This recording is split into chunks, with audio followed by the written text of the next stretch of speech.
Madam ছাড়ুন ছাড়ুন, আর ভুল করব না, এবারের মতো ক্ষমা করে দিন।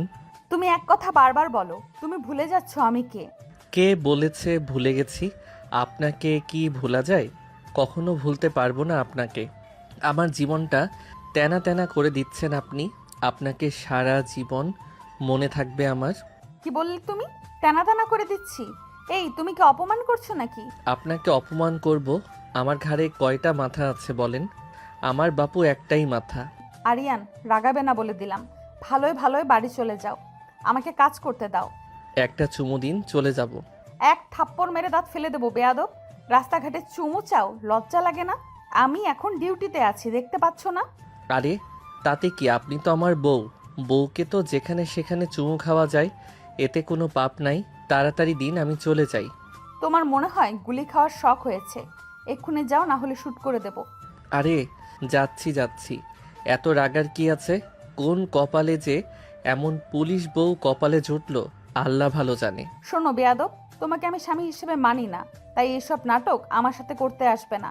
না মানলেও বউ তো, চুমু আমি খাবই। আরিয়ান আশেপাশে তাকিয়ে দেখলো কেউ আছে নাকি, তারপর অহনার ঠোঁটে চুমু দিয়ে দিল এক দৌড়। অহনা রেগে আগুন, কত বড় সাহস থানার সামনে চুমু খাই, কেউ দেখলে কি হবে। অহনা তবুও কিছু বলতে পারে না, কারণ তার এখনই সব হাতের বাইরে যেতে দেওয়া যাবে না। অনেক হিসেব বাকি আছে, যা সময়ের সাথে সাথে শেষ করতে হবে। অহনা রেগে চিৎকার করে বলল, বাসায় গিয়ে মজা দেখাবো তোমাকে আরিয়ান। আমিও তো চাই মজা পেতে, আপনি তো দিতেই চান না। বেয়াদব ছেলে কোথাকার, আজ তোমার হচ্ছে। ইস, আমি কি মেয়ে নাকি? যা হবে তা আপনারই হবে। আমি তো কিছু মিছু করবো খালি। আরিয়ান, আরিয়ানকে আর পাইকে সে এক দৌড়ে পগার পার চলে আসলো বন্ধুদের সাথে আড্ডা দিতে। অহনা দাঁড়িয়ে আছে থানার সামনে, চোখে মুখে আগুন। আরিয়ানের দৌড়ে পালানো পিঠের দিকে তাকিয়ে ঠোঁট কামড়ে ফেলল সে। বুকের ভেতর রাগে রাগে আগুন জ্বলছে। অহনা রাগে ফুঁসতে ফুঁসতে বলল, আজ বাসায় গিয়ে তোর অবস্থা আমি খারাপ করব আরিয়ান। বেয়াদব কোথাকার, ডিউটির মাঝখানে এসে নাটক দেখায়। মানুষ দেখলে কি ভাববে তো জানিস? ঠিক তখন পাশের এক সিনিয়র পুলিশ অফিসার হেসে উঠল। এতক্ষণ দূর থেকে সবটাই দেখেছে সে, এবার কাছে এসে বলল, কি ম্যাডাম, কে ছিল ছেলেটা? বর নাকি? না, বর না, একদম যা বর। জীবনটা জ্বালিয়ে কয়লা করে দিচ্ছে, শান্তিতে ডিউটি করতে দেয় না। দেখতে তো খারাপ না, তবে জুনিয়র মনে হলো। হ্যাঁ, দেখতে ভালো হলেও বদের হাড্ডি। কিসের জন্য যে বাবা এই ফাজিলের সাথে বিয়ে দিল এখনো বুঝি না। মুখে কিছু নেই, মাথায় শুধু দুষ্টুমি। তা ম্যাডাম, রাগ দেখাচ্ছেন ঠিকই আছে, কিন্তু চোখে তো ভালোবাসাও লোকানো। ভালোবাসা? আরে না না, ওর জন্য শুধু মাথা ব্যথা। সারাক্ষণ শুধু বউ বউ করে পেছনে লাগে। আমি পুলিশ অফিসার, খেলনা না। অনা কথা শেষ করে ফাইল হাতে নিয়ে ভেতরে ঢুকে যায়, কিন্তু মনটা আর কাজে বসে না। বারবার আরিয়ানের সেই দুষ্ট মুখটা চোখের সামনে ভেসে উঠছে। অন্যদিকে আরিয়ান বন্ধুদের সাথে চায়ের দোকানে বসে আছে, ঠোঁটে দুষ্টু হাসি। বন্ধু রাফি বলল, কিরে, থানার সামনে গিয়ে আবার কাণ্ড করলি নাকি? কাণ্ড না করলে কি চলে? আমার বউ তো আগুনের গোলা, একটু না ছুলে ঠান্ডা হয় না। সাবধানে থাকিস, পুলিশ বউ কিন্তু, খেলনা না। পুলিশ বউ বলেই তো মজা। রাগ করে, ধমক দেয়, আবার মনে মনেও ভালোবাসে, শুধু মুখে মানতে চায় না। সন্ধ্যা নামতে নামতে অহনার ডিউটি শেষ হয়। মাথার ভেতর একটাই কথা ঘুরছে, আজ আরিয়ানকে ছাড়বে না। বাসে ঢুকতেই দেখলো আরিয়ান সোফায় হেলান দিয়ে বসে আছে, মুখে সেই চিরচেনা দুষ্টু হাসি। অহনা ব্যাগ ছুঁড়ে রেখে বলল, এই আরিয়ান, আজ থানায় কি করেছো জানো? লজ্জা করে না? লজ্জা তো আপনার সামনে আসলেই ভুলে যাই ম্যাডাম। আপনি রেগে থাকলেও সুন্দর লাগে। একদম চুপ, বেশি কথা বলবে না। ডিউটির জায়গায় এসব নাটক করলে গুলি খেয়ে মরতে পারতে। গুলি খেলে মরতাম না, আপনার ভালোবাসায় বেঁচে যেতাম। নাটক কমাও, আমি পুলিশ, এইসব সংলাপে গলবো না। কিন্তু আমি তো আপনার স্বামী। রাগী সিনিয়র ম্যাডাম হলেও আমার কাছে আপনি শুধু অহনা। অহনার বুকের ভেতর অদ্ভুত একটা কাঁপুনি ওঠে। রাগ দেখাতে চাইলে চোখের ভাষা লুকাতে পারে না। অহনা ধমকে সুরে বলল, আজ বেশি কথা বলবে না, যাও হাত মুখ ধুয়ে এসো, তারপর খাবো। মানে আজ মারধর নেই? মারধর এখন না, সময় মতো বুঝবে। আরিয়ান হাসতে হাসতে বাথরুমে চলে যায় আর অহনা দাঁড়িয়ে থাকে দরজার পাশে। রাগের আড়ালেও কোথাও একটা অদ্ভুত ভালো লাগা লুকিয়ে পড়ে। রাতের আলো ধীরে ধীরে ঘরের ভেতর নেমে এসেছে। ডাইনিং টেবিলে একে একে বসেছে সবাই। আরিয়ানের বাবা পত্রিকা রেখে চেয়ার টেনে নিলেন। মা খাবারের প্লেট সাজাচ্ছেন। ছোট বোন মিশু খুশি মনে ভাত বাড়ছে। আরিয়ান বসে আছে এক পাশে আর তার ঠিক সামনে অহনা। চোখে এখনো সারাদিনের রাগ জমে আছে। খেতে বসতেই অহনা ঠান্ডা গলায় কিন্তু ভেতরে আগুন লুকিয়ে বলল, জানেন মা, আপনার ছেলে আজও থানার সামনে গিয়ে দুষ্টুমি করেছে। ডিউটির মাঝখানে এসে নাটক দেখায়, পুলিশের সামনে দাঁড়িয়ে কাণ্ড করে। কি বলিস মা? আরিয়ান, তুই আবার ওকে জ্বালিয়েছিস নাকি? মেয়েটা সারাদিন কাজ করে, তোর জন্য তো শান্তি পায় না। জ্বালাই না তোমা, কিন্তু না জ্বালালে শান্তি লাগে না। অহনা রেগে উঠলে আরও ভালো লাগে। শোনো আরিয়ান, এসব ফাজলামো তোমার বন্ধুদের সামনে মানায়, থানার সামনে না। আমি পুলিশ অফিসার, তোমার খেলনা বউ না। এই জন্যই তো বলি কাল থেকে অফিসে বসো। সারাদিন ঘুরে বেড়ালে মাথায় দুষ্টুমি ছাড়া কিছুই ঢোকে না। কাজ করলে সব পাগলামি বের হয়ে যাবে। আব্বু অফিসে বসলে অহনাকে মিস করব। সারাদিন তাকে না দেখলে আমার মাথা কাজ করে না। ভাবি, ভাইয়ার অবস্থা দেখেছেন? আপনার প্রেমে পুরো পাগল। পাগলামি ভালো, কিন্তু সীমা থাকতে হয়। ডিউটির জায়গায় এসে যদি কেউ দেখে ফেলে, আমার সম্মান থাকে না। আমি শুধু ওর বউ না, আমি একজন অফিসারও। ঠিক বলেছিস মা। আরিয়ান, বইয়ের সম্মান আগে, ভালোবাসা থাকুক, কিন্তু বুঝে চলবি। ভুল হয়েছে, কিন্তু আমি ইচ্ছে করে কষ্ট দেই না অহনা। ও রেগে থাকলেও আমার কাছে খুব আপন লাগে। অহনা একবার আরিয়ানের দিকে তাকালো। চোখে রাগ থাকলেও ভেতরে কোথাও একটা নরম অনুভূতি তোলা দিল। গলা শক্ত করে বলল, আপন লাগে মানেই যা খুশি তাই করা যায় না।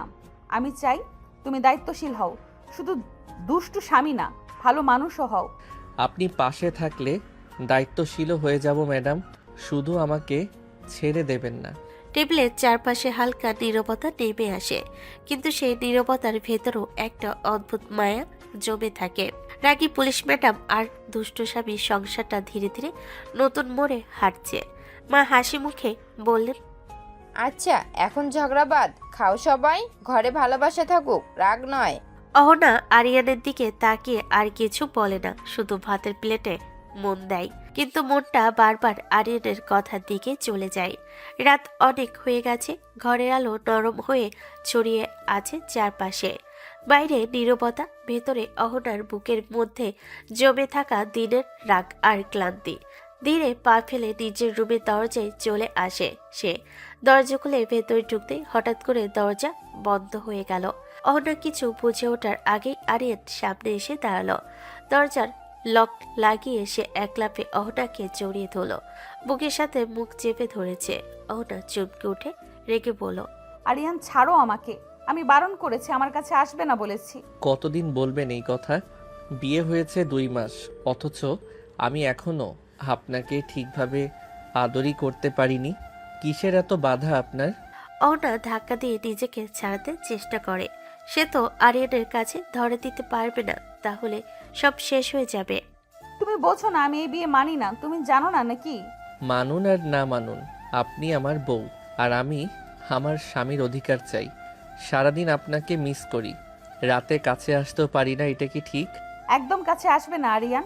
আমি পুলিশ অফিসার, জোর করে কিছু করলে আমি মেনে নেব না। আরিয়ান ধীরে ধীরে তার হাত আলগা করে, কিন্তু চোখ সরালো না। কণ্ঠ নরম হয়ে গেল। জোর করি না অহনা, কিন্তু বুকের ভেতর যেটা জমে থাকে সেটা আর সামলাতে পারি না। আপনি সারাদিন দূরে থাকেন, রাতে দেয়াল তুলে দেন। আমি স্বামী হয়েও আপনাকে ছুতে ভয় পাই। অহনা থমকে গেল। সে কি করবে? এই ছেলেটার কথা সে নিজেকে সামলাতে পারে না। কিছুক্ষণ চুপ থেকে বলল, ভয় পাওয়া ভালো, কারণ ভালোবাসা মানে জোর না, সম্মান। আমি সময় চাই আরিয়ান, আমি এখনো প্রস্তুত না। সময় দিতে রাজি আছি, কিন্তু আমাকে পুরো দূরে ঠেলে দেবেন না। আমি আপনার শত্রু না, আমি আপনার মানুষ। মানুষ হলে আমার সীমা বোঝো। আমি রাগী হই, কঠিন হই, কিন্তু ভেতরে ভেঙে যাই সহজে। তাই আমাকে চাপ দিও না। ভাঙলে আমি জোড়া লাগাবো, কিন্তু দূরে সরালে কষ্ট পাবো। ঘরের ভেতর হালকা নীরবতা নেমে আসে। দুজনের মাঝখানে রাগ আর ভালোবাসার অদ্ভুত লড়াই। অহনা ধীরে দরজার দিকে এগিয়ে গিয়ে বলল, আজ আলাদা ঘুমাও, আমার মাথা খুব ভার। ঠিক আছে, কিন্তু মনে রাখবেন আমি হাল ছেড়ে দেওয়ার ছেলে না। আপনি যতই রাগ করুন আমি আপনার পাশেই থাকবো। অহনা কিছু বলে না, শুধু বিছানার পাশে বসে পড়ে। আরিয়ান ধীরে দরজা খুলে বেরিয়ে যায়। ঘরটা নীরব, কিন্তু অহনার বুকের ভেতর নীরব না। আরিয়ানের কথাগুলো বারবার কানে বাজতে থাকে। রাগী পুলিশ ম্যাডামের হৃদয়ের ভেতরে ধীরে ধীরে জমছে অদ্ভুত টান। আর দুষ্ট স্বামীর ভালোবাসা প্রতিদিন নতুন করে দরজায় কড়া নাড়ছে। কিন্তু সে নিরুপায়। রাত গভীর হয়ে আসে, ঘরের আলো নিভে যায় ধীরে ধীরে। দিনের ক্লান্তি আর মনের ভেতরে যুদ্ধ নিয়ে অহনা একসময় বিছানায় শুয়ে চোখ বন্ধ করে দেয়। রাগ জমে থাকলেও শরীর আর মন দুটোই হার মানে। কিছুক্ষণের মধ্যেই সে ঘুমিয়ে পড়ে। ঘরের বাইরে দাঁড়িয়েছিল আরিয়ান। দরজার ফাঁক দিয়ে তাকিয়ে দেখে অহনা নিশ্চুপ হয়ে আছে। বুকের ভেতর একটা দীর্ঘশ্বাস জমে ওঠে। ধীরে পা ফেলে সে ভেতরে ঢোকে। আরিয়ান চুপচাপ এসে অহনার পাশেই শুয়ে পড়ে। আলো নিভু নিভু। সে খুব সাবধানে অহনাকে জড়ি বুকে টেনে নেয়, যেন জেগে না যায়। আরিয়ান ফিসফিস করে বলে, আপনি যতই দূরে সরান আমি ততই কাছে আসব, কারণ আপনি আমার মানুষ। আপনাকে ছেড়ে থাকা আমার পক্ষে সম্ভব না। ঘুমের ভেতর অহনা একটু নড়ে ওঠে। অবচেতনে সে আরিয়ানের বুকের দিকে ঘেঁষে আসে, দুহাত দিয়ে জড়িয়ে ধরে ফেলে। ঘুমো ঘুমো গলায় অহনা বলে, আমি তোমার কাছেই আসতে চাই, কিন্তু আমি নিরুপায়, খুব নিরুপায় আরিয়ান। আরিয়ান চমকে তাকায়। কথা শুনে বুকের ভেতর কেঁপে ওঠে, কিন্তু ভাবে ঘুমের মধ্যে ফুল বকছে। আরিয়ান মুচকে এসে অহনার কপালে আলতো চুমু দিয়ে বলে, ঘুমাও ম্যাডাম, সকালে আবার রাগ দেখাবে। সে অহনাকে বুকে নিয়ে চোখ বন্ধ করে। অল্প সময় এসেও ঘুমিয়ে পড়ে। ভোরের আলো জানালা দিয়ে ঢুকে পড়ে। পাখির ডাক, নতুন দিনের শব্দ। অহনার ঘুম ভাঙে ধীরে। হাত নড়াতে সে টের পায় কেউ খুব কাছে। চোখ খুলে তাকাতে দেখে আরিয়ান তার গা ঘেঁষে শুয়ে আছে, তাকে জড়িয়ে রেখেছে। এক মুহূর্তেই অহনার চোখে আগুন জ্বলে ওঠে। অহনা চিৎকার করে বলে ওঠে, এই আরিয়ান, তুমি আবার এখানে কেন? আমি তো বলেছিলাম আলাদা ঘুমাতে। কি হলো সকাল সকাল এমন চিৎকার করছেন কেন? কে তোমাকে অনুমতি দিয়েছে আমার পাশে শুতে? আমি কি খেলনা নাকি? বারবার বারণ করার পরেও সীমা মানো না কেন? রাতে তো আপনি নিজেই আমাকে জড়িয়ে ধরেছিলেন, আরও বললেন আমার কাছে আসতে চান, ভালোবাসতে চান। অহনা থমকে যায়। সে জড়িয়ে ধরেছে মানে কি বলে হলো নাকি? আজব কথা। তারপর আবারও রেগে বলে, ঘুমের কথা বিশ্বাস করো, আমি জেগে থাকতে যা বলি সেটাই সত্যি। আমার ঘুমের সুযোগ নিয়ে কাছে আসা খুব নিচু কাজ। নিচু কাজ? বউয়ের পাশে শোয়া কি নিচু কাজ? আমি তো জোর করিনি অহনা। চুপ। আজ থেকে আমার রুমে অনুমতি ছাড়া ঢুকবে না। আমি পুলিশ, আমার রাগ দেখলে ভালো হবে না। আপনি শুধু পুলিশ না, আপনি আমার স্ত্রী, সেটা ভুলে গেলে চলবে না। স্ত্রী মানে দাসী না। সময় লাগবে আমার। চাপ দিলে আরো দূরে যাব। ঘরের ভেতর উত্তপ্ত নীরবতা নেমে আসে। দুজনের চোখে দুজনের জন্য আলাদা আলাদা যুদ্ধ। আরিয়ান ধীর গলায় বলল, ঠিক আছে ম্যাডাম, আর জোর করব না, কিন্তু মনে রাখবেন আমি দূরে গেলে আপনিই কষ্ট পাবেন। আমি কষ্ট সামলাতে জানি। আরিয়ান আর কিছু না বলে ধীরে দরজার দিকে চলে যায়। অহনা বিছানায় বসে থাকে। বুকের ভেতর রাগের সাথে সাথে অদ্ভুত এক চাপা কষ্ট জমে ওঠে। সকালের নরম আলো ঘরের ভেতর ছড়িয়ে পড়েছে। রান্নাঘর থেকে ভেসে আসছে ভাত আর ডালের গন্ধ। আরিয়ানের মা ব্যস্ত হাতে টেবিল সাজাচ্ছেন। গরম ভাত, ডিম ভাজি, সবজি সবকিছু রেডি। ঠিক তখন সিঁড়ি বেয়ে নিচে নামে অহনা। ইউনিফর্ম পরা, চুল বাঁধা, চোখে সেই চেনা কড়া ভাব। মা তাকিয়ে বলেন, এখনই কই যাও মা? তোমার তো ডিউটির সময় হয়নি এখনো। আজ একটু দরকার আছে মা, আগেই যেতে হবে। তাহলে অন্তত অল্প খাও, খালি পেটে গেলে শরীর খারাপ করবে। সময় নেই মা, দেরি হয়ে যাচ্ছে। ঠিক তখনই সিঁড়িতে নামতে নামতে আসে আরিয়ান। গায়ে শার্ট, চুল ভেজা, চোখে এখনো সকালের ঘুম লেগে আছে। আরিয়ান এগিয়ে এসে বলল, দাঁড়ান, আমি আপনাকে দিয়ে আসি। দরকার নেই, আমি একাই পারবো। আমি বলেছি আমি দিয়ে আসবো, তার মানে আমি দিয়ে আসবো। তুমি জোর করছো কেন? আমি কি ছোট বাচ্চা? বেশি কথা বললে যেতে দেব না। ঘরে হঠাৎ নীরবতা নেমে আসে। অহনার চোখে আগুন জ্বলে ওঠে। অহনা রাগী কণ্ঠে বলল, কি বললে? আমাকে আটকাবে? আমার উপর জোর দেখাবে? দরকার হলে তাই, কারণ আপনি আমার বউ, আপনার নিরাপত্তা আমার দায়িত্ব। আমি পুলিশ অফিসার, আমাকে পাহারা দিতে হবে না, নিজের রাস্তা আমি জানি। পুলিশ হলেও আপনি আমার স্ত্রী, ডিউটিতে যান, কিন্তু আমার চোখের সামনে দিয়ে যাবেন। আরে থামো তোমরা দুজন, সকাল সকাল ঝগড়া কিসের? মা দেরি হচ্ছে, কথা বাড়াবেন না। আমাকে ছাড়া বেরোবেন না? সরো দরজা থেকে আরিয়ান। না, আগে বলুন আমি সাথে যাব। দুজনে চোখে চোখ, রাগ আর জেদের লড়াই। কিছুক্ষণ পর অহনা বিরক্ত হয়ে বলল, ঠিক আছে আসো, কিন্তু একটা কথাও বাড়তি বলবে না। ডান, কিন্তু আপনি আমার পাশে থাকবেন। যাও বাবা, দুজনেই সাবধানে যেও। অহনা আরিয়ান দরজা পেরিয়ে বাইরে বের হয়, কিন্তু দুজনের মাঝখানে রাগের দেওয়াল থাকলেও ভেতরে ভেতরে টানটা আরো শক্ত হয়ে যাচ্ছে। বাড়ির গেট পেরিয়ে বাইরে আসতেই সকালের ঠান্ডা হাওয়া অহনার মুখে এসে লাগলো।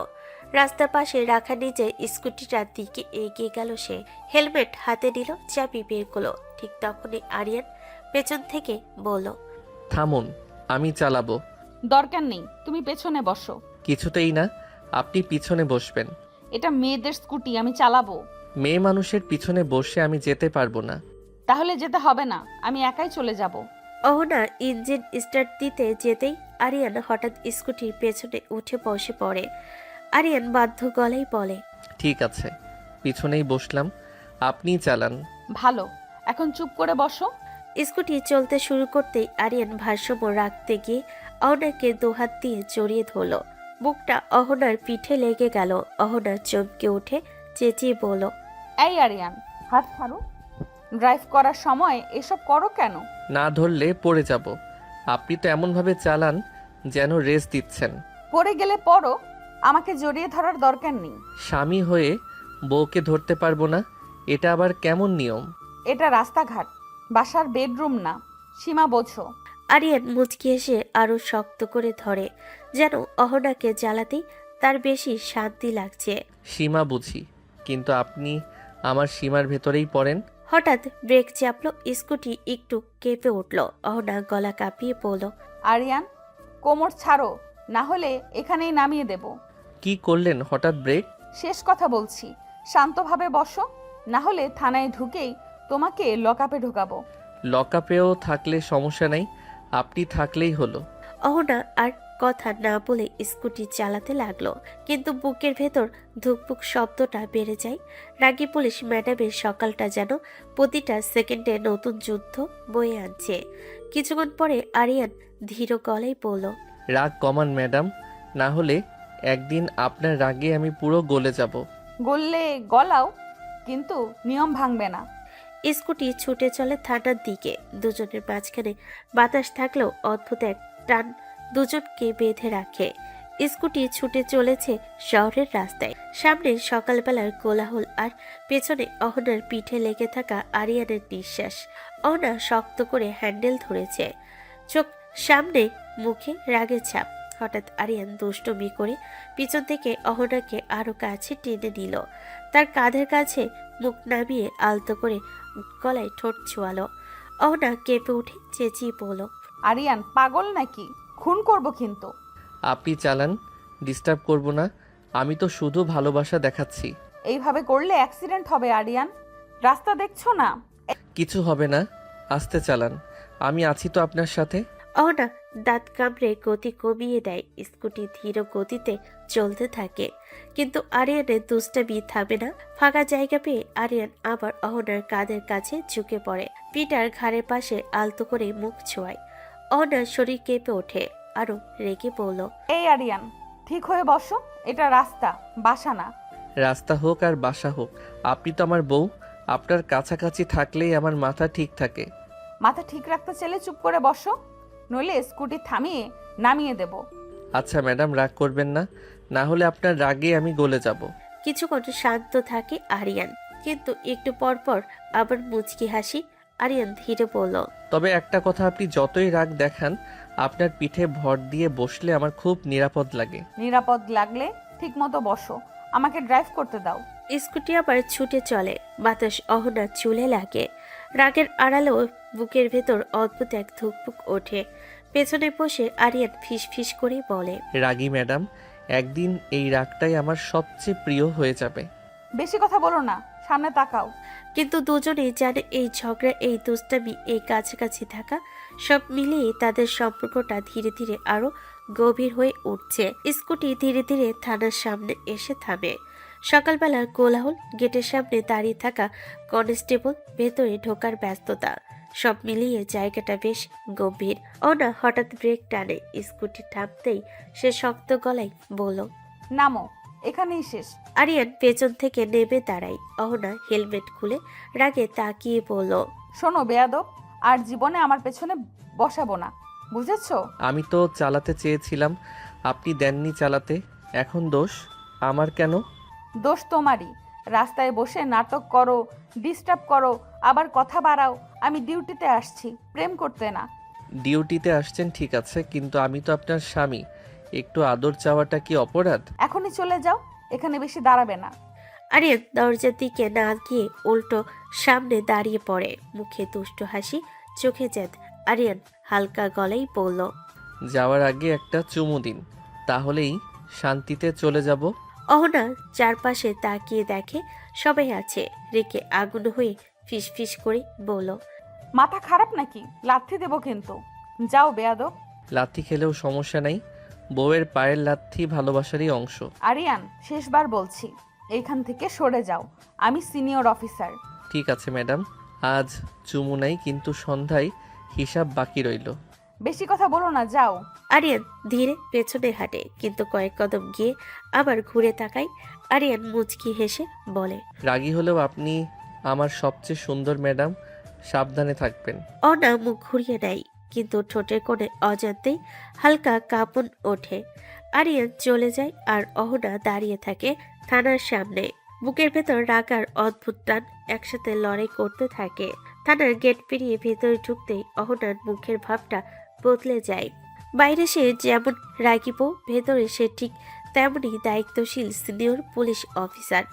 চোখে কঠোরতা, হাঁটায় দৃঢ়তা। ডেস্কে বসতেই অন্য অফিসার তাড়াতাড়ি এগিয়ে আসে, মুখে চিন্তার ছাপ। অফিসার গম্ভীর গলায় বলল, ম্যাম, আজ বড় একটা কেস এসেছে। শহরের পূর্ব পাড়ায় গতরাতে ডাকাতি হয়েছে। শুধু ডাকাতি না, একজন গুরুতর আহত। বিষয়টা সেনসিটিভ। ডিটেল বলুন, কারা জড়িত, কি অবস্থা এখন?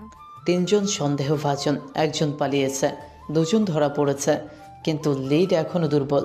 আপনাকে এই লিড নিতে হবে ম্যাম। ঠিক আছে, টিম ভাগ করে দিন।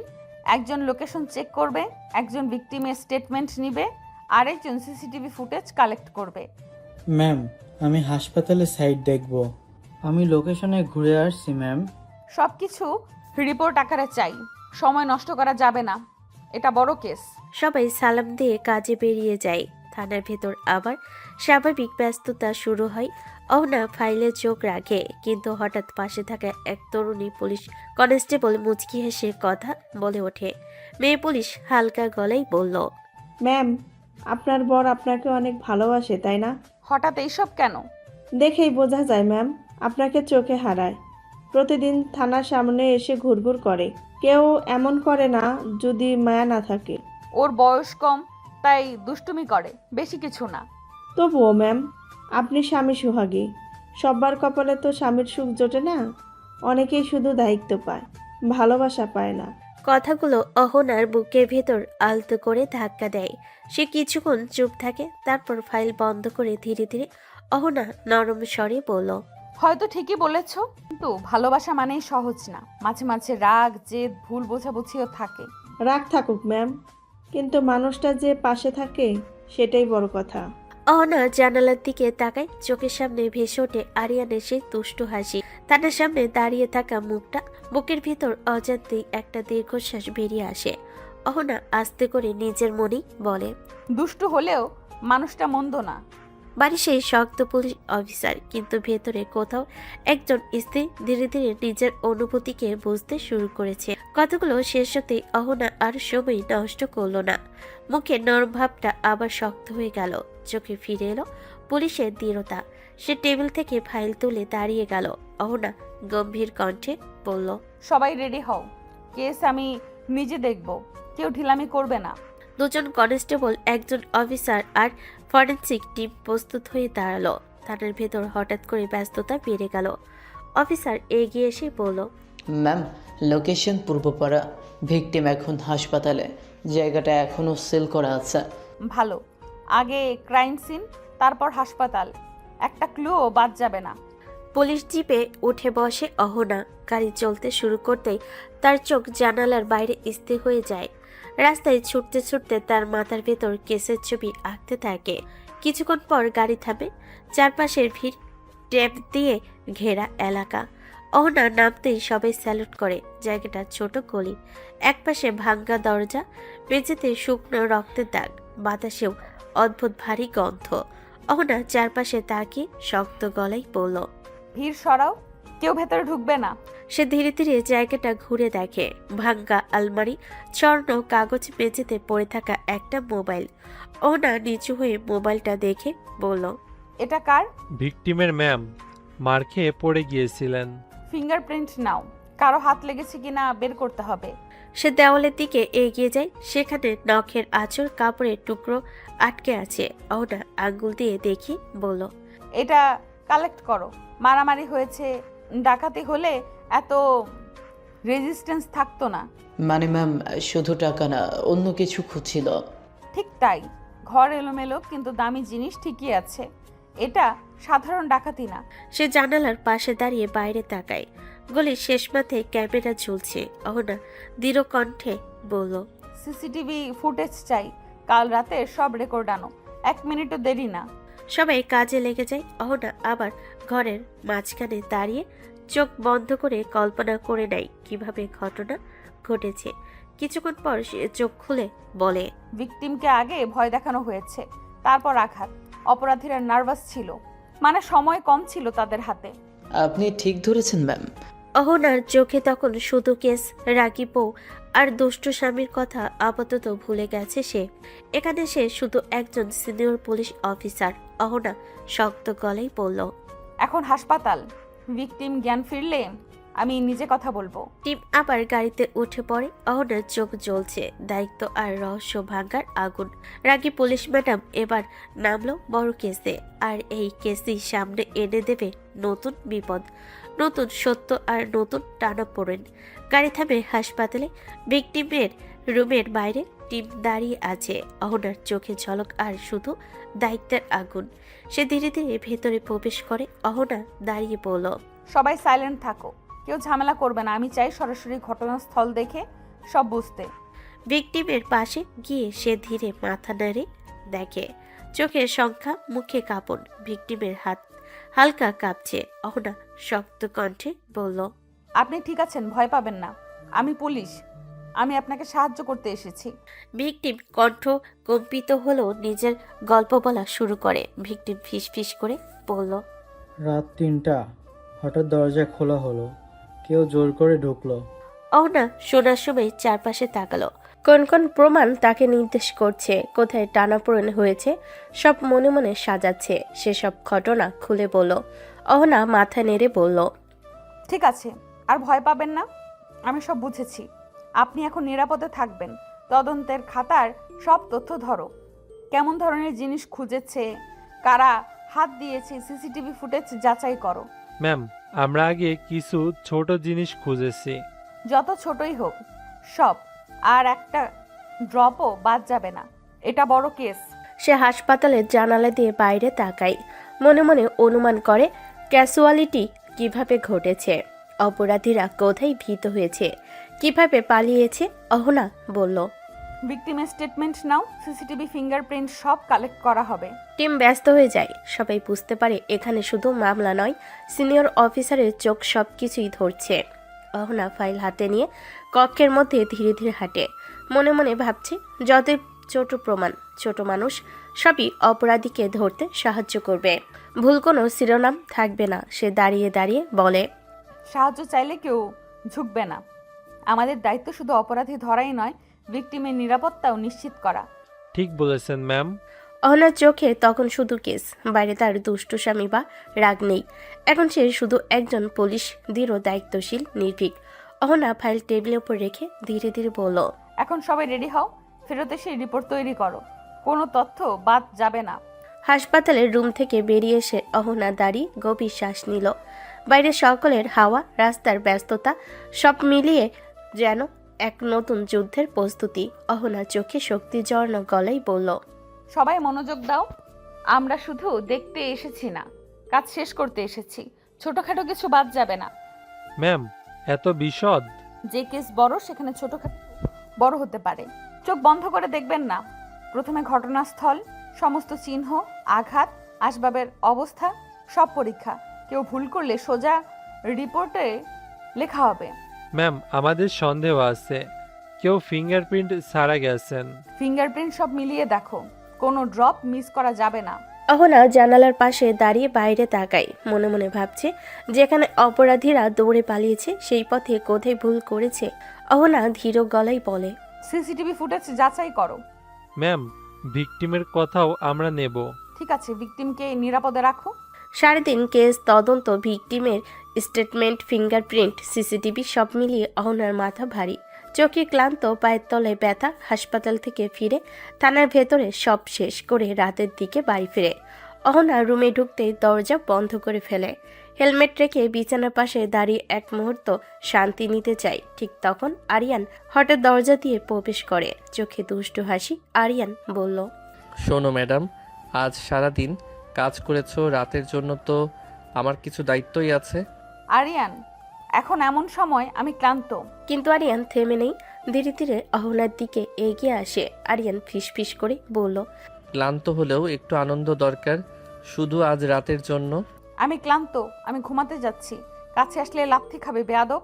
আরিয়ান হালকা হেসে ধীরে ধীরে অহনার গলার কাছে মাথা রাখে, ঘাড়ের কাছে আলতো করে ঠোঁট ঘষতে থাকে। অহনা কেঁপে ওঠে, চিৎকার করতে চাই। আমি বলেছি কাছে আসবে না।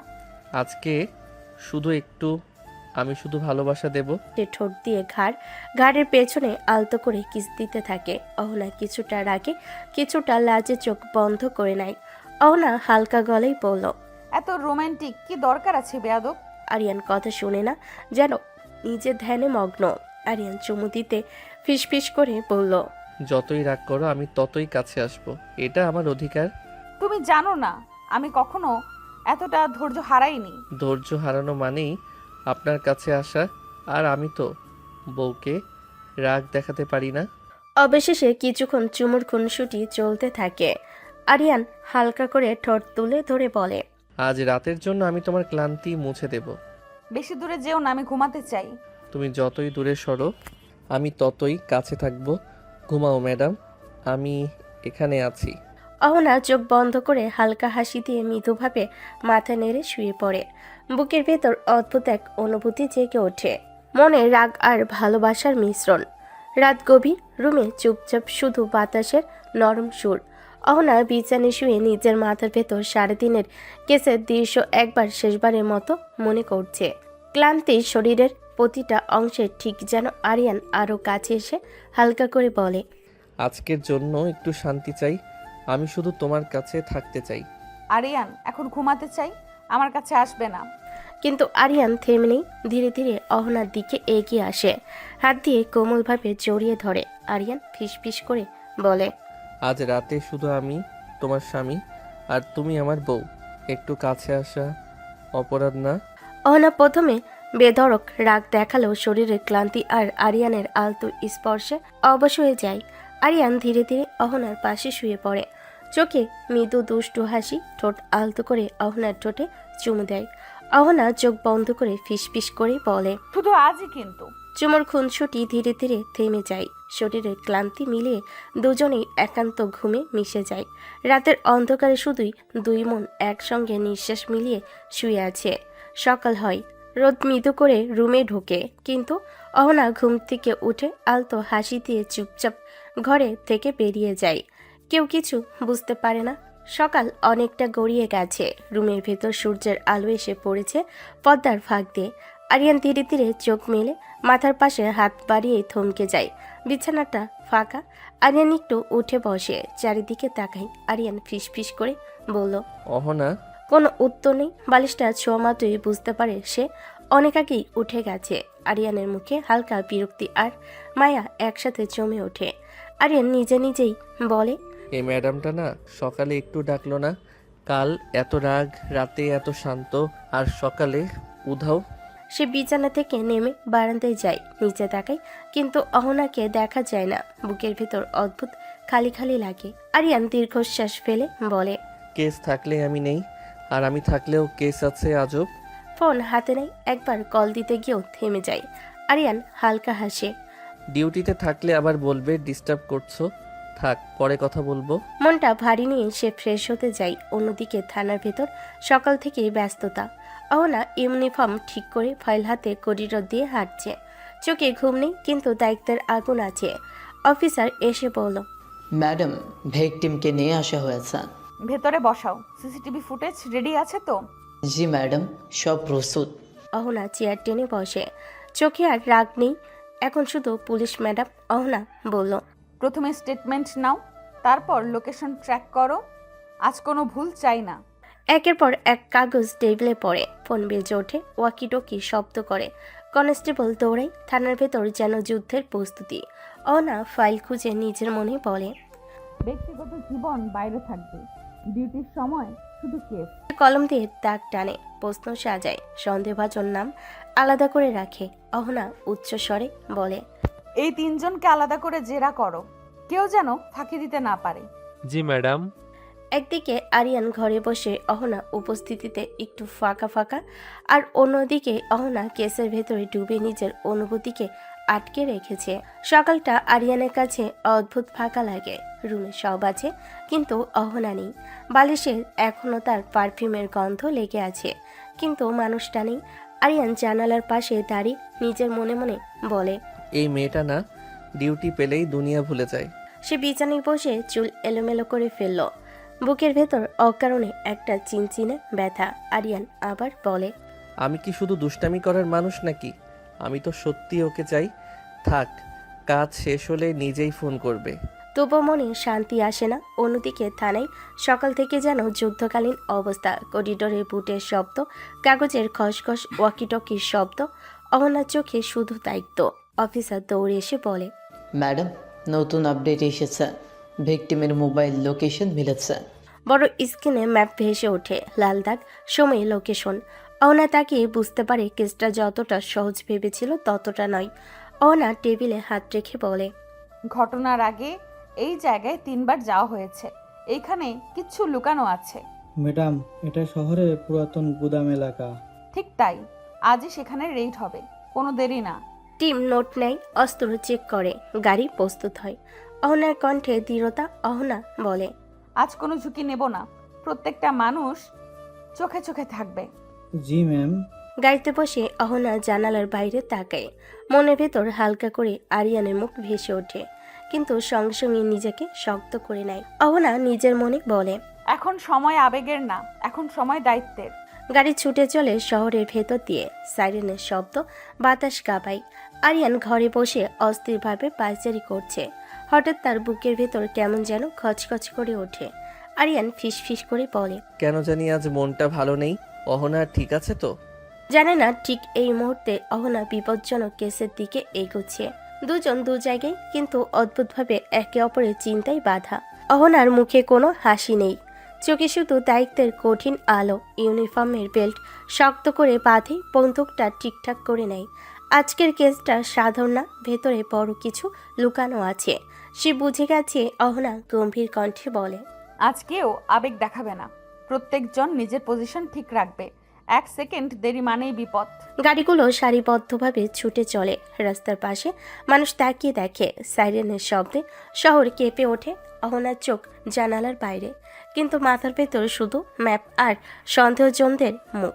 এক পুলিশ ধীরে বলে, ম্যাডাম, গুদাম এলাকা খুব ফাঁকা, সাবধানে নামতে হবে। ফাঁকা জায়গায় অপরাধীদের নিরাপদ মনে হয়, তাই এখানেই তারা ভুল করে। গাড়ি থামে পুরনো লোহার গেটের সামনে। বাতাসে ধুলো উঠছে, চারপাশ নিস্তব্ধ, কিন্তু সেই নীরবতার ভেতর লুকানো আছে অজানা ভয়। অহনা হাত তুলে ইশারা করে, 2 দল ডানে বামে যাবে, কেউ শব্দ করবে না। বুটের শব্দ ধীরে পড়ে মাটিতে। সবে অস্ত্র হাতে এগিয়ে যায়। অহনা সামনে থেকে নেতৃত্ব দেয়। গেট ঠেলে ভেতরে ঢুকতেই ভাঙা কার্টুন, পুরনো বস্তা, অন্ধকার করিডোর। হঠাৎ একজন ফিসফিস করে বলে, ম্যাডাম, ভেতরে নড়াচড়া আছে। সবাই রেডি, কাউকে পালাতে দেবে না।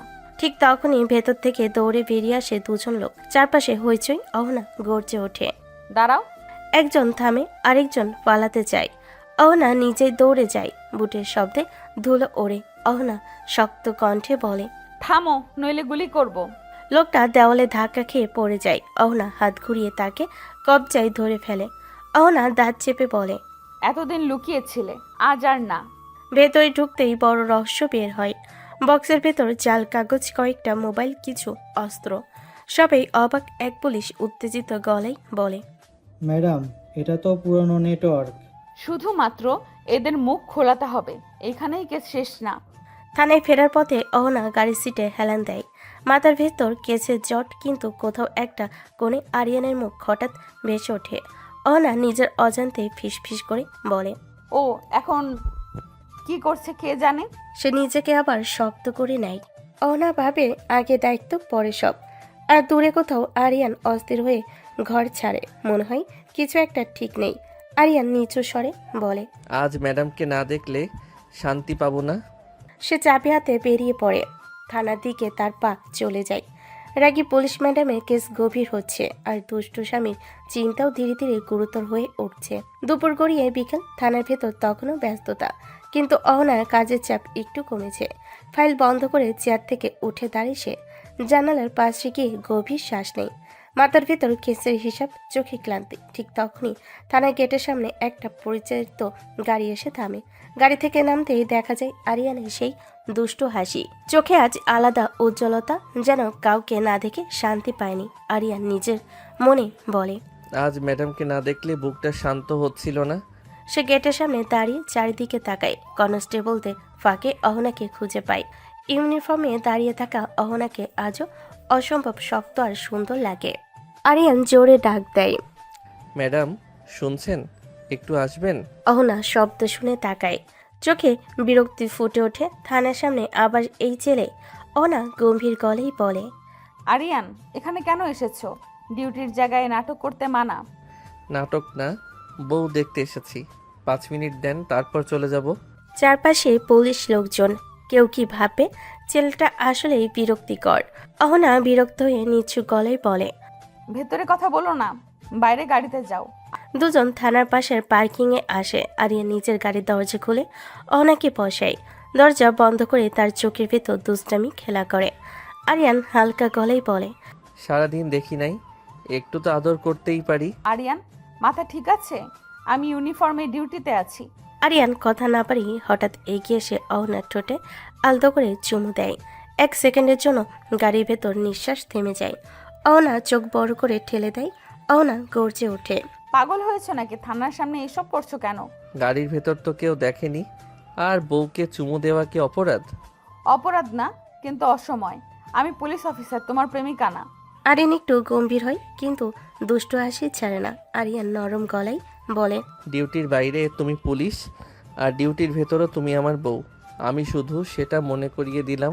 মনে করিয়ে দিতে আসোনি, আমাকে বিপদে ফেলতে এসেছো। কেউ দেখলে কি হতো ভেবেছো? তাহলে রাগ করছো কেন? চোখে তো ভয় না, লাজ আছে। চলে যাও এক্ষুনি, আর আবার এমন করে সত্যি হাত করা পরাবো। হাত করা পড়ালেও সমস্যা নেই, আপনি পড়াবেন আর আমি মজা পাবো। বেয়াদব, এখান থেকে চলে যাও। ঠিক আছে ম্যাডাম, আজ গেলাম, কিন্তু রাতে আবার হাজির হব। অহনা তাকিয়ে থাকে। বুকের ভেতর রাগের সাথে সাথে অদ্ভুত একটা টান। বাইরে মুখ শক্ত, ভেতরে কোথাও নরম। কেসের মাঝেই দুষ্টু স্বামীর রোমান্টিক খানা অহনার মনটা একটু এলোমেলো করে দেয়, কিন্তু দায়িত্বের জায়গা থেকে সে আবার নিজেকে শক্ত করে নেয়। অহনা নিজের মনে বলে, এই ছেলে আমাকে একদিন পুরো ভেঙে দেবে, রাগ দিয়ে নয়, ভালোবাসা দিয়ে। রাত অনেকটা গভীর হয়ে এসেছে। বাড়িটা নিস্তব্ধ। জানালার ফাঁক দিয়ে চাঁদের আলো এসে অহনার রুমে পড়ছে। সারাদিন কেস সামলিয়ে শরীরটা ক্লান্ত, কিন্তু মাথার ভেতর এখনো দায়িত্বের শব্দ ঘুরছে। অহনা বিছানায় বসে চুল খুলছে। ঠিক তখনই দরজার শব্দ। আরিয়ান ধীরে ঢুকে পড়ে। চোখে সেই চেনা দুষ্টু হাসি, মুখে আজ আলাদা জেদ। আরিয়ান গম্ভীর অথচ নরম গলায় বলে, আজ আপনাকে আদর করতে দিতেই হবে, আমি আর পারছি না ম্যাডাম। বেয়াদব, এখন মাথা ধরেছে, অন্য রুমে যাও। আরিয়ান থামে না, ধীরে ধীরে এগিয়ে এসে অহনার সামনে দাঁড়ায়। চোখ রাখে। আরিয়ান নরম গলায় বলে, সারাদিন আমাকে এড়িয়ে চললেন, থানায় গিয়ে রাগ দেখালেন, রাতে এসেও দূরে রাখবেন, এটা হয় না। ডিউটি শেষ, এখন ঘুমাতে চাই, নাটক করার সময় নাই। হঠাৎ আরিয়ান এগিয়ে এসে অহনার গলায় মুখ নামিয়ে নেয়, আলতো করে গালের পাশে ঘাড়ের কাছে চুমু দিতে থাকে। অহনা চমকে ওঠে। আরিয়ান, কি করছো তুমি? আরিয়ান কিস থামে না, আরো কাছে টেনে নেয় অহনাকে, যেন ছেড়ে দিলেই পালিয়ে যাবে। আরিয়ান নরম গলায় বলে, আজ কিছুতেই অন্য রুমে যাব না, আজ আদর হবে, কোনো কথা না। অহনার বুক ধুকপুক করে ওঠে। রাগ আর অস্বস্তি মিলে সে আরিয়ানকে ঠেলে দেয়। অহনা গর্জে ওঠে, আমি বলেছি দূরে থাকো, আমি পুলিশ, ভুলে যেও না। পুলিশ হতে পারেন, কিন্তু আমার কাছে আপনি শুধু আমার অহনা। রাগ দেখান, তবু দূরে ঠেলে দিতে পারবেন না। সে আবার কাছে আসে, কপালে আলতো চুমু দেয়। আরিয়ান ফিসফিস করে বলে, আপনি যত রাগ করেন আমার তত ভালো লাগে, কারণ জানি ভেতরে ভেতরে আপনি আমাকেই চাইছেন। অহনা চোখ সরু করে তাকায়, গলায় রাগ কিন্তু কণ্ঠে একটু কাঁপন। অহনা বলে, এই দুষ্টুমি একদিন তোমাকে বিপদে ফেলবে আরিয়ান। বিপদ যদি হয় আপনার ভালোবাসা, তাহলে আমি সেই বিপদই চাই। অহনা কিছুক্ষণ চুপ থাকে, বাইরে রাগী মুখ, ভেতরে অদ্ভুত নরমতা। সে ধীরে বিছানায় শুয়ে পড়ে। অহনা ক্লান্ত গলায় বলে, বেশি বাড়াবি না, আমি সত্যিই ঘুমাতে চাই। রাতে ঘরটা নীরব, জানালার ফাঁক দিয়ে চাঁদের আলো এসে অহনার মুখে পড়ছে। ক্লান্ত চোখ, মুখ শক্ত, কিন্তু বুকের ভেতর অজানা এক অস্থিরতা। আরিয়ান সামনে দাঁড়িয়ে আছে, আজ আর দুষ্ট নয়, আজ একটু বেশি অনুভূতি প্রবণ। আরিয়ান গভীর গলায় বলল, আমি তো বাড়াবাড়ি করছি না, আমি শুধু আমার বউকে আদর করতে চাইছি। আমাদের কতদিন বিয়ে হয়েছে সেটা ভুলে যাবেন না। একটা পুরুষ হয়ে এতদিন বউকে না ছুঁয়ে থাকা আমার পক্ষে সম্ভব না। এইসব কথা শুনতে চাই না, এক্ষুনি যাও এখান থেকে। কিন্তু আরিয়ান আজ পিছু হটল না। বুকের ভেতরের সাহসটা একসাথে জড়ো করে হঠাৎ এগিয়ে গেল। এক মুহূর্তের মধ্যে সে অহনার ঠোঁটে ঠোঁট ডুবিয়ে দিল। ঘরটা হঠাৎ নিস্তব্ধ হয়ে গেল। অহনা চমকে উঠল, ঠেলে দেয় না, ধীরে ধীরে চোখ বন্ধ করে নেয়। রাগের আড়ালে লুকানো অনুভূতিগুলো অজান্তে নরম হয়ে আসে। আরিয়ান বুঝে যায় আজ সে থামবে না, তবে সীমা জানে। সে আলতো করে অহনার গলার কাছে মুখ নামায়, গাড়ির পাশে বুকের কাছটায় মৃদু মৃদু চুমু দেয়। কোনো তাড়াহুড়ো নেই, শুধু অনুভূতি ছোঁয়া। তারপর আবার ধীরে করে ঠোঁটে চুমু দেয়। অহনার বুক ধুকপুক করে ওঠে। হঠাৎ সে নিজেকে সামলে নেয়। অহনা ফিসফিস করে বলে, আর না আরিয়ান, থামো। আরিয়ান সঙ্গে সঙ্গে থামে, জোর করে কিছু করে না, বরং অহনাকে জড়িয়ে ধরে বুকের মধ্যে মুখ লুকায়। আরিয়ান নরম গলায় বলল, আচ্ছা ম্যাডাম, এইটুকুই অনেক, আমি জোর করব না, এভাবেই ঘুমাবো। আপনার পাশে থাকলেই আমার হয়। অহনা কিছু বলে না, ঠেলে দেয় না, আবার কাছে টানেও না, শুধু চুপচাপ শুয়ে থাকে, তার বুকে আরিয়ানের মাথা রাখা। রাগের দেওয়ালের ভেতর কোথাও একটা নরম জায়গা ভেঙে পড়ে। অহনার মনে হয় এই ছেলেটা শুধু দুষ্টু না, ভেতরে ভেতরে খুব আপন। দুজন শুয়ে আছে। আরিয়ান অহনাকে আলতো করে জড়িয়ে রাখে। অহনা চোখ বন্ধ করে নেয়। গভীর রাত, পুরো বাড়িটা নিস্তব্ধ। জানালার বাইরে চাঁদের আলো নেমে এসেছে ছাদের উপর। ঘরের ভেতর শুধু ঘড়ির টিকটিক শব্দ আর আরিয়ানের শান্ত নিঃশ্বাস। অহনা তখনও ঘুমায়নি। আরিয়ান বুকে মাথা রেখে শুয়েছিল, কিন্তু হঠাৎ তার ফোনটা কাঁপতে শুরু করে। শব্দটা খুব হালকা, তবু অহনার বুকটা কেঁপে ওঠে। অহনা ধীরে আরিয়ানের হাত সরিয়ে নেয়। আরিয়ান নড়ে চড়ে ওঠে। ম্যাডাম কোথায় যাচ্ছেন? তুমি ঘুমাও, আমি এক্ষুনি আসছি। সে চুপচাপ বিছানা থেকে নামে, দরজা খুলে বেলকনিতে চলে যায়। ঠান্ডা বাতাসে চুল ওড়ে। ফোনটা কানে তুলতেই ওপাশ থেকে রাগী কঠিন কণ্ঠ ভেসে আসে। অচেনা কণ্ঠ বলল, তোমাকে কি ওইখানে প্রেম করতে পাঠানো হয়েছে? তোমাকে একটা কাজে পাঠানো হয়েছে, সেটা করো, নাকি তুমি কাজ ভুলে বউ হওয়ার স্বপ্ন দেখছো? অহনার চোখ মুহূর্তেই শক্ত হয়ে যায়। তার আর রাগী বউ নয়, এখন সে শুধু অফিসার। অহনা শান্ত কিন্তু দৃঢ় গলায় বলল, না, আমি কিচ্ছু ভুলিনি, আমি আমার কাজ করেছি, খুব তাড়াতাড়ি কাজটা শেষ হয়ে যাবে, চিন্তা করবেন না। ওপাশে 1 সেকেন্ড নীরবতা, তারপর লাইন কেটে যায়। ফোন নামিয়ে অহনা গভীর শ্বাস নেয়। বুকের ভেতর টান পড়ে, কিন্তু মুখ শক্ত। অহনা নিজের মনে বলে, এই বাড়িটাই আমার সবচেয়ে বড় সূত্র, শুধু একটু ভুল হলেই সব শেষ। সে ধীরে বেলকনি থেকে আসে। রুমে দরজা খুলে আরিয়ান গভীর ঘুমে, মুখে এখনো হালকা হাসির চাপ। অহনা একবার তাকিয়ে থাকে। অহনা ফিসফিস করে বলে। মাফ করো আরিয়ান, কিছু কথা তোমাকে এখন বলা যাবে না। সে চুপচাপ অন্য রুমের দিকে যায়। করিডোরে পায়ের শব্দ পর্যন্ত শোনা যায় না। চারপাশে শুধু রাতের নীরবতা। আরিয়ানের বাবা মার রুম অন্ধকার, সবাই গভীর ঘুমে। এই সুযোগটাই অহনা চাইছিল। সে ছোট স্টোর রুমে ঢুকে লাইট জ্বালায় না, মোবাইলে টর্চ অন করে তাকের দিকে তাকায়। পুরনো ফাইল, কাগজ, কিছু লকার, কয়েকটা বাক্স। অহনা ধীরে ধীরে ফাইলগুলো টানে। একটা খুলে দেখে সাধারণ কাগজ, আরেকটা খুলে দেখে তাও কিছু না।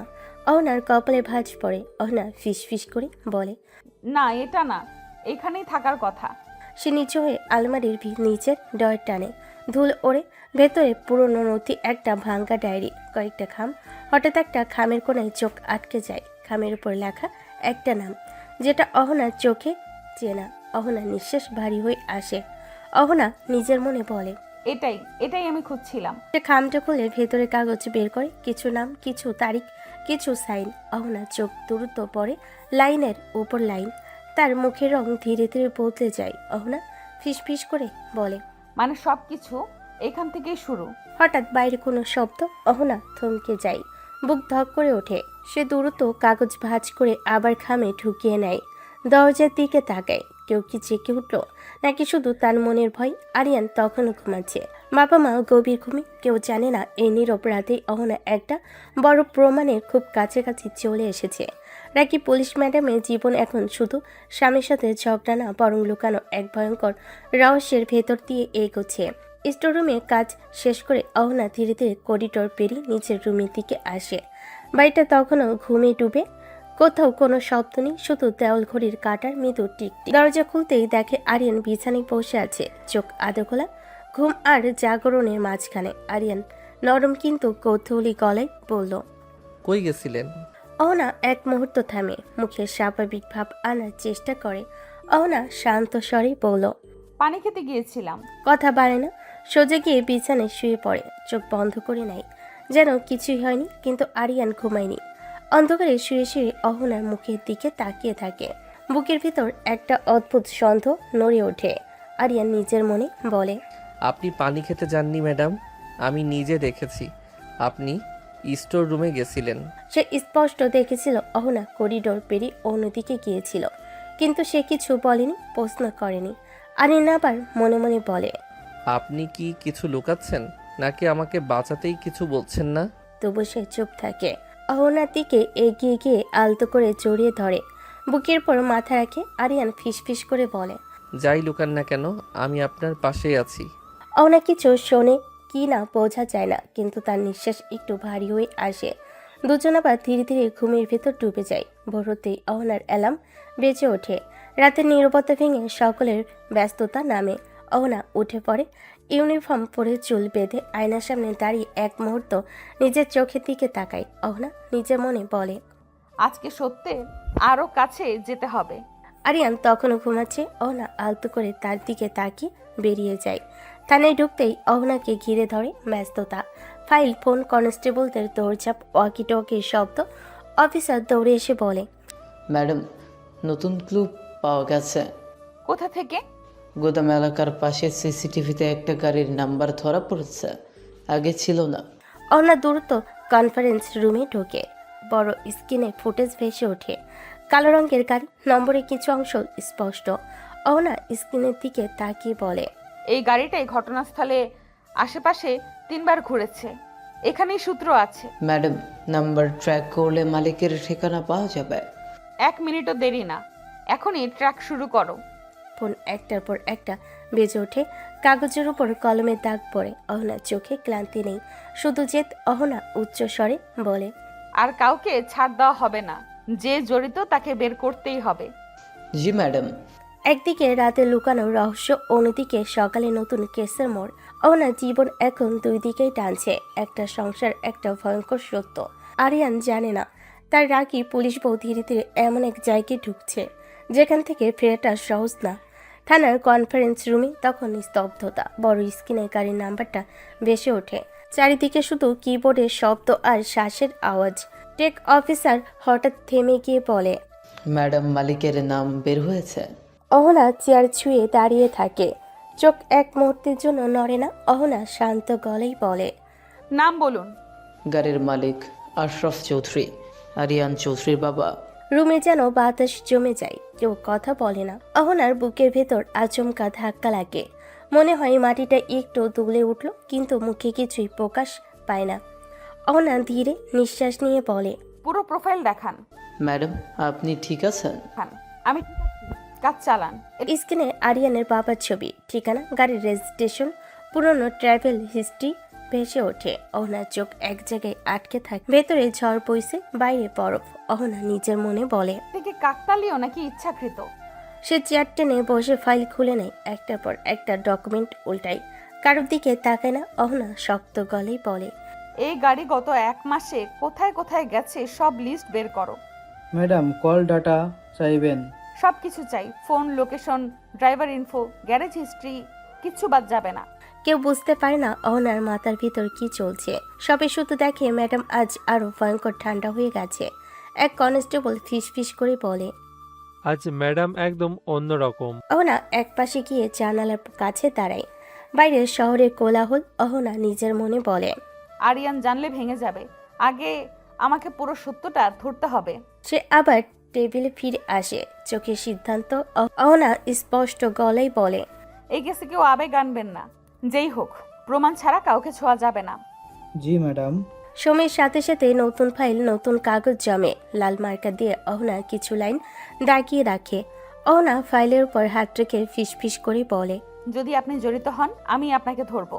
বাইরে থেকে অহনা শুধু একজন শক্ত অফিসার, কিন্তু ভেতরে সে একজন বউ, যে স্বামীর বাবার নাম শুনে এক মুহূর্তের জন্য ভাঙতে পারে না। সামনে অপেক্ষা করছে এমন এক শক্ত, যা শুধু কেস না, একটা পরিবারকেই আগুনে ফেলবে। দুপুরের দিকে থানার সামনে হালকা রোদ, ডিউটির ভিড়, গাড়ির শব্দ, অফিসারদের যাওয়া আসা।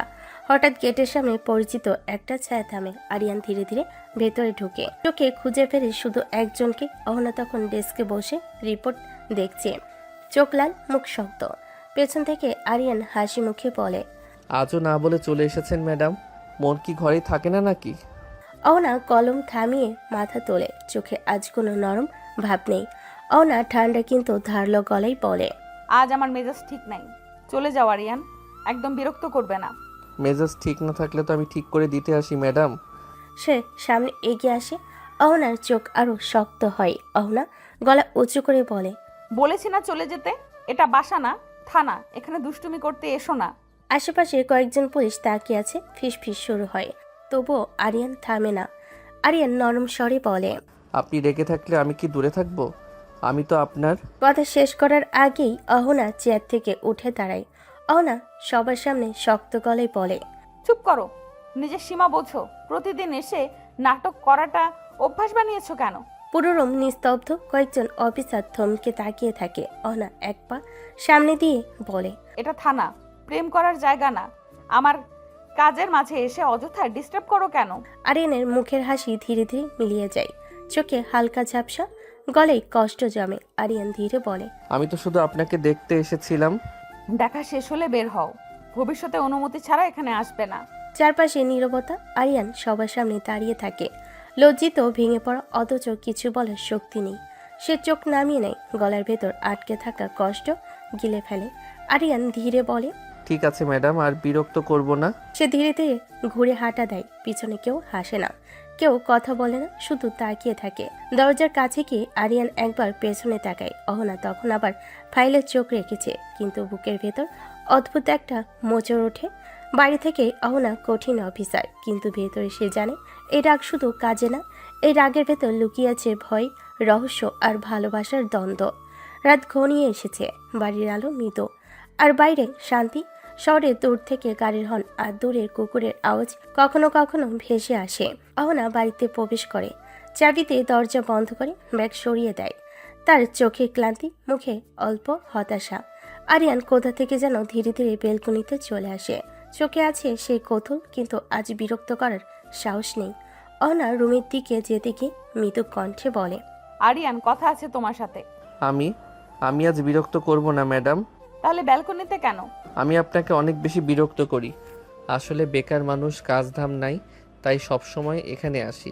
অহনার চোখে হালকা ভাঁজ, সে আর কোনো কথা বলে না। আরিয়ান ধীরে তার দিকে তাকিয়ে বলে, কথা দিচ্ছি আজ থেকে আর বিরক্ত করব না। অহনা একটু অবাক হলো আরিয়ানের কথায়, তবে কিছু বলে না, শুধু ঘরে ঢুকে দরজা বন্ধ করে ফেলে। আরিয়ান নিঃশ্বাস ফেলতে থাকে, হাত দিয়ে রেলিং ধরে ধীরে ধীরে নিচে তাকায়। তার চোখে আছে এক অদ্ভুত শান্তি, কিন্তু মনের ভেতর একটা ফাঁকা, যা শুধুই অহনার জন্য। সে রুম থেকে ধীরে ধীরে বেরিয়ে যায়, ছাদে এসে আকাশের দিকে তাকায়। চাঁদের আলোয় ভেসে আসে এক অদ্ভুত নিঃশ্বাস। আরিয়ান নিজের মনে বলে, ঠিক আছে ম্যাডাম, আপনার থেকে দূরে থাকলে যদি খুশি হন তবে তাই হবে। সকালবেলা নরম আলো জানালার ভেতর ঢুকে পড়েছে। জানালার ফাঁক দিয়ে রোদের রেখা এসে পড়ে অহনার চোখে। গত রাতের কথা বারবার মাথায় ঘুরছে তার। থানায় সবার সামনে আরিয়ানকে যেভাবে অপমান করেছে, সেটা ভেবে বুকের ভেতর অদ্ভুত একটা খচখচানি তৈরি হচ্ছে। অহনা ধীরে বিছানা ছাড়ল, রেডি হয়ে বাইরে এলো। ড্রয়িং রুমে আরিয়ান বসে আছে, হাতে মোবাইল, কিন্তু চোখ বারবার অন্যদিকে। আগের মতো দুষ্টামি নেই, নেই সেই হাসি। কিছুক্ষণ চুপ থেকে অহনা নিজেই কথা শুরু করলো।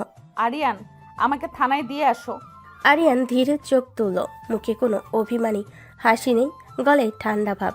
আপনার সাথে গেলে তো আপনি বিরক্ত হন, আমি চাই না কাউকে বিরক্ত করতে। কি হচ্ছে এগুলো? বেশি ভদ্র সাজার নাটক করছো নাকি? আগেও কোনো নাটক করিনি, এখনও করছি না। আপনি একাই যান ম্যাডাম। কথাটা অহনার বুকে এসে সোজা লাগলো। সে বুঝে গেল থানায় যেভাবে সবার সামনে অপমান করেছে, সেটারই জবাব দিচ্ছে আরিয়ান।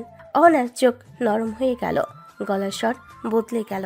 আরিয়ান, আমি কাল কি হয়েছিল সেটা ভুলে যান, আপনি অফিসে যান, আপনার কাজ করুন, আমি আর বিরক্ত করব না।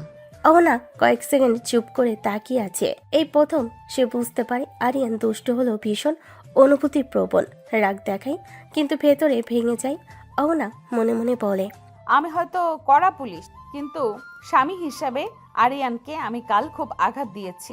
অহনা ধীরে ব্যাগ কাঁধে নিল, দরজার কাছে গিয়েও থেমে গেল।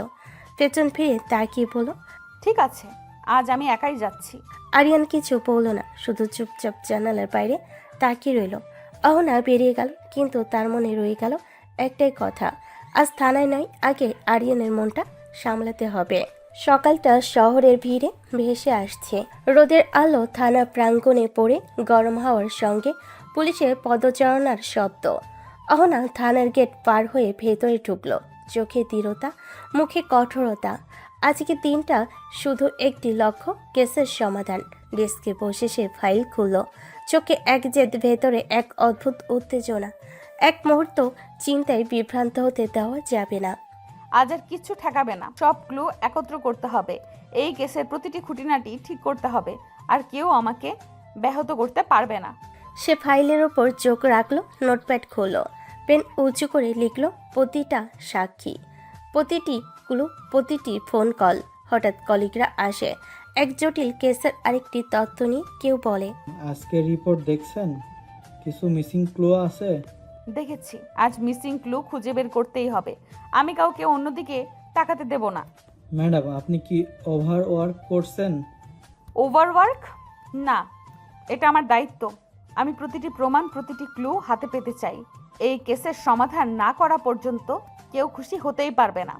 অহনা খুঁটিয়ে দেখে, মিসিং রিপোর্ট খুঁজে বের করে এক ফাইল উল্টে সে হঠাৎ থমকে যায়, চোখ বড়, হাত কেঁপে। ঠিক আছে, এটা আমার কাছে, এবার আর কোনো সুযোগ নেই। সে ধীরে টেবিল থেকে ল্যাপটপ খুলো, প্রতিটি কল রেকর্ড খুঁজে বের করলো। একটু থেমে মাথা হালকা নেড়ে বলে, এই কেস, এই ক্লু সব মিলিয়ে সমাধান হবে, আর কিছু হলে আমি নিজে খুঁজে বের করব। রাতের নীরবতা ঘরে নেমে এসেছে, চাঁদের আলো ঘরের ভেতর হালকা ছায়া ফেলে। থানার বাইরে সব শান্ত, তবে ভেতরে অহনার মনে এক অদ্ভুত উত্তেজনা। দিনভর কেসের গুলো খুঁজে খুঁজে সে আজ রাতেও কাজ করবে।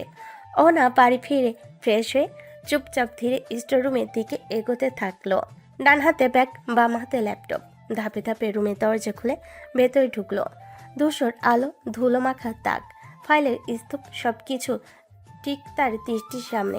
রুমের ভিতর এক অদ্ভুত শূন্যতা, যেন সময় থেমে গেছে। অহনা ধীরে ধীরে তাক খুলো, চোখে এক ঝলক জেদ। সে প্রতিটি তাক পরীক্ষা করতে লাগলো।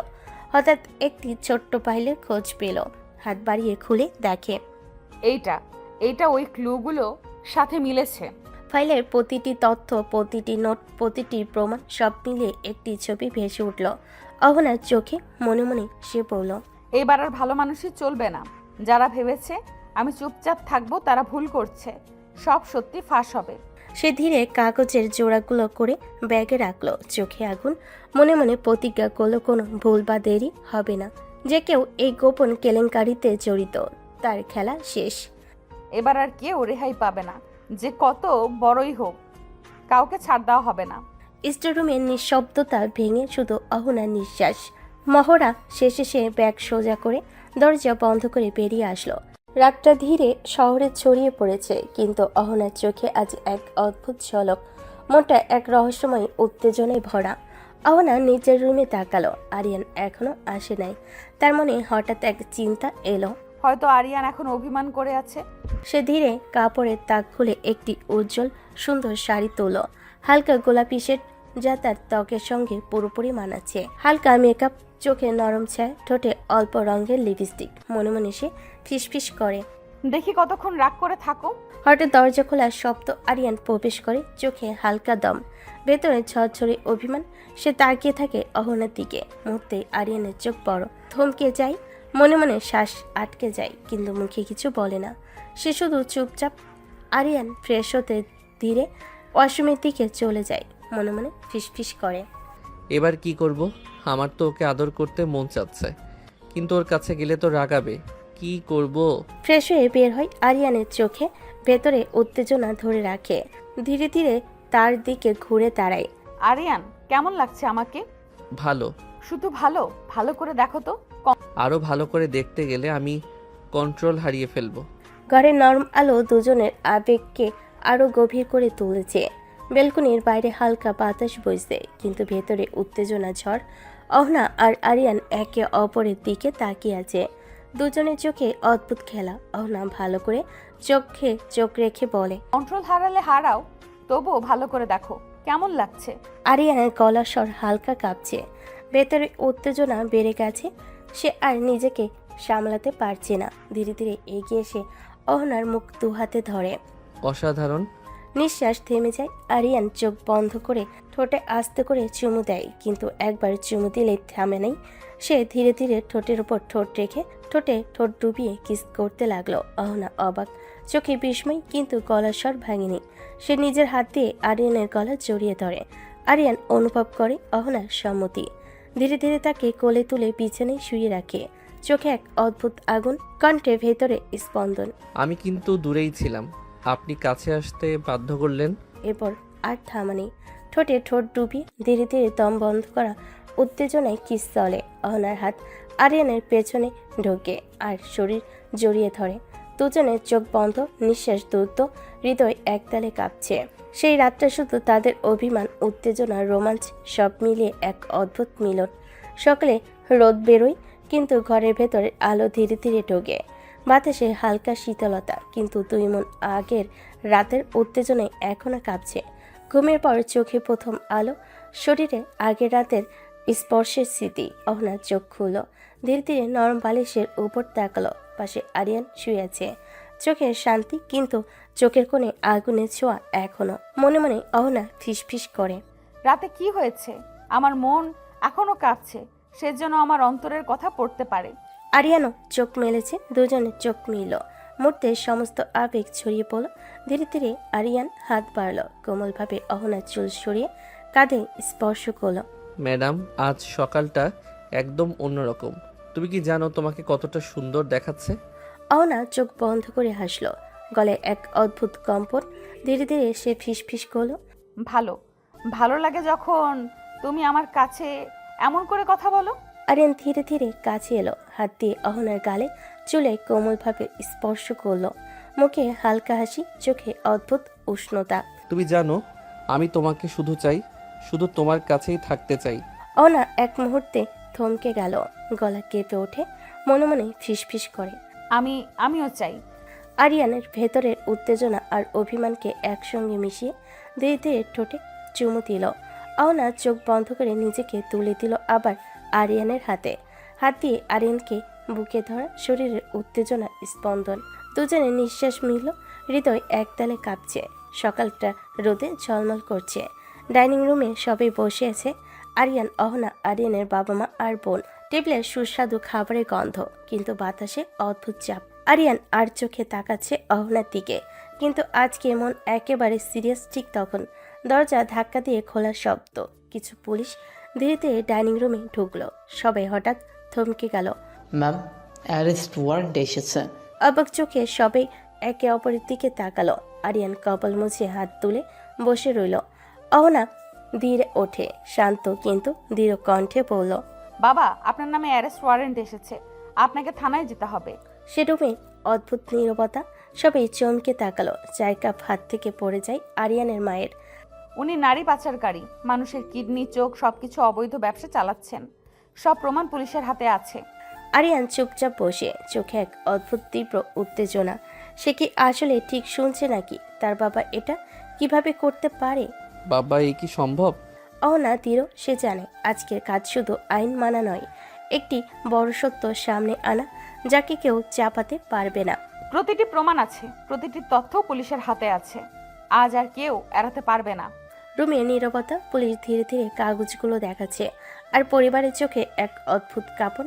আরিয়ান ধীরে ধীরে অহনার দিকে তাকালো।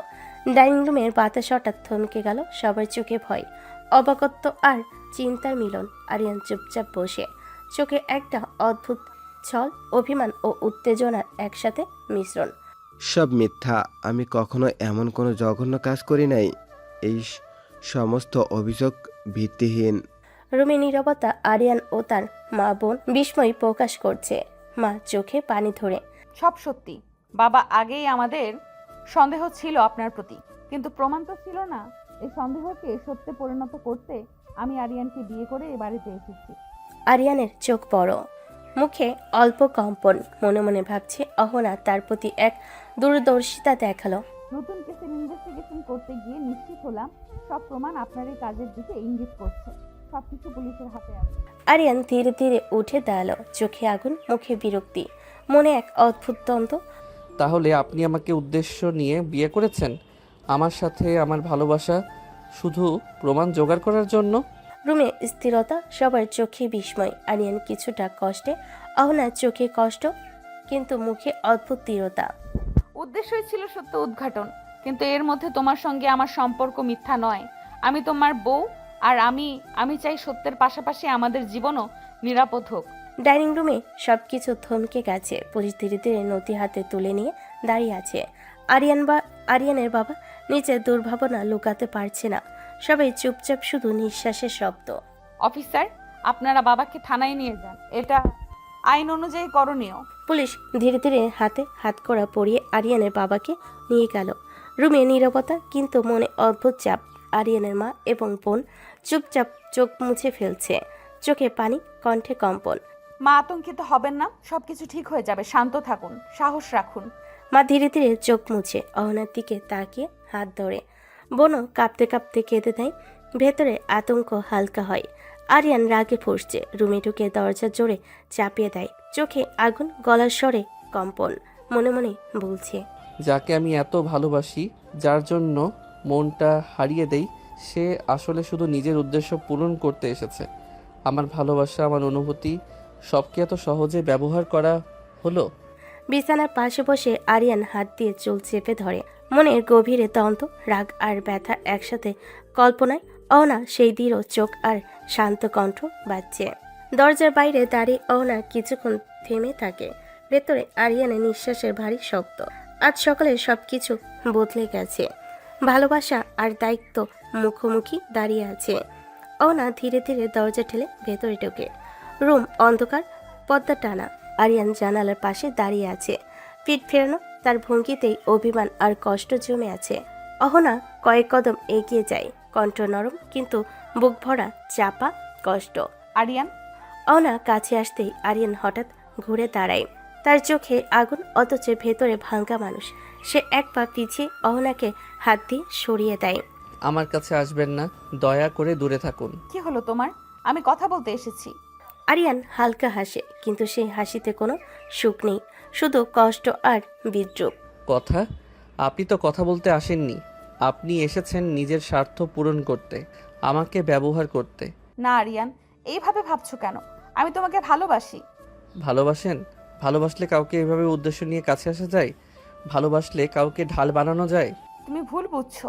হ্যাঁ, আমার দায়িত্ব ছিল, কিন্তু তার মানে এই না যে আমার অনুভূতি মিথ্যে। এতদিন পরে আজ বুঝেছি, আগে বুঝিনি, তাই আপনার প্রতিটা স্পর্শে বেঁচেছিলাম। আজ বুঝছি আমি শুধু একটা কেস ছিলাম আপনার কাছে। তুমি জানো না কতটা ভুল বলছো। আমি যদি শুধু প্রমাণের জন্যই আসতাম, তাহলে তোমার চোখে এভাবে হারিয়ে যেতাম না। তোমার কষ্টে আমার বুক ভাঙতো না। আরিয়ান জানালার দিকে তাকায়। বাইরের আলো তার চোখে পড়ে, কণ্ঠ নিচু কিন্তু আহত। আমি যাকে নিজের করে নিয়েছিলাম সে আসলে নিজের মিশন নিয়ে এসেছিল। আজ সেটা মেনে নিতে কষ্ট হচ্ছে। দায়িত্ব আর ভালোবাসা একসাথে থাকতে পারে আরিয়ান। আমি পুলিশ, কিন্তু তার আগে আমি তোমার স্ত্রী। তোমাকে না ভালোবাসলে আমি আজ এখানে দাঁড়িয়ে থাকতাম না। রুমটা আবার নীরব হয়ে যায়। দুজনের মাঝখানে জমে থাকে ভুল বোঝাবুঝির দেওয়াল। ভালোবাসা আছে কিন্তু বিশ্বাস ভেঙে গেছে। রুমের ভেতর চাপা নীরবতা। দেওয়ালের ঘড়ি টিকটিক শব্দ আজ ভারী লাগছে। আরিয়ান জানালার পাশে দাঁড়িয়ে আছে, চোখে জমে থাকা কষ্ট লুকাতে পারছে না। অহনা ধীরে এগিয়ে আসে, আরিয়ানকে জড়িয়ে ধরে। আপনার এত নাটকের দরকার নাই, নিজের কাজে যান ম্যাডাম। কথাটা ছুরির মতো লাগে অহনার বুকে, তবু সে থামে না, আরও শক্ত করে জড়িয়ে ধরে রাখে আরিয়ানকে। নাটক না আরিয়ান, এটা আমার ভালোবাসা। ভালোবাসা হলে আমাকে ব্যবহার করতেন না। অহনা আর সহ্য করতে পারে না, আরিয়ানকে আরও শক্ত করে জড়িয়ে ধরে। বুকের ভেতর আরিয়ানের নিঃশ্বাস আটকে যায়। না সোনা, আমার কাছে সবার আগে তুমি। আমার দায়িত্ব আছে, কিন্তু তার চেয়েও বড় আমার ভালোবাসা আছে। বাবা অপরাধ করেছে তাই তিনি শাস্তি পাবে, কিন্তু তার জন্য কি আমি তোমাকে ভালোবাসবো না? তুমি তো আমার আপন মানুষ আরিয়ান, তুমি তো আমার মানুষ আরিয়ান। আরিয়ান কিছু বলতে পারে না, শুধু নিঃশ্বাস ভারী হয়। সে তো অহনাকে অনেক ভালোবাসে, তাকে ছাড়া থাকতে পারবে না। তাহলে রাগ করছো কেন? আমাকে দূরে ঠেলে দিচ্ছ কেন? আমি তো এখনো তোমারই। অহনা আরিয়ানের বুকের ওপর মুখ নামিয়ে দেয়, ভেজা চোখে হালকা করে চুমু ছুঁয়ে দেয়। তারপর আরেকটা চুমু, ভালোবাসে ভরা, শান্ত গভীর। আরিয়ানের শরীরটা হালকা কেঁপে ওঠে। কঠিন দেওয়ালটা একটু একটু করে ভাঙতে শুরু করে। সে ধীরে চোখ বন্ধ করে, হাত দুটো অনিচ্ছাই হলো অহনার পিঠে এসে পড়ে। তুমি জানো আমি খুব কষ্ট পেয়েছি। জানি, আর সেই কষ্টটাই সারাতে চাই আমি। আরিয়ানের রাগ গলে নরম হয়ে আসে। অভিমান কিছুটা থাকলেও কিন্তু ভালোবাসা তার চেয়েও শক্ত। দুজন দাঁড়িয়ে থাকে একে অপরকে জড়িয়ে। অহনা এবার আস্তে আস্তে আরিয়ানের ঠোঁটে ঠোঁট ডুবিয়ে কিস করতে লাগলো। আরিয়ানের বাকি অভিমানটুকু গলে পানি হয়ে গেল। সে অহনাকে আরো কাছে টেনে নিয়ে রেসপন্স করতে লাগলো, ডুবে গেল অহনার মাঝে।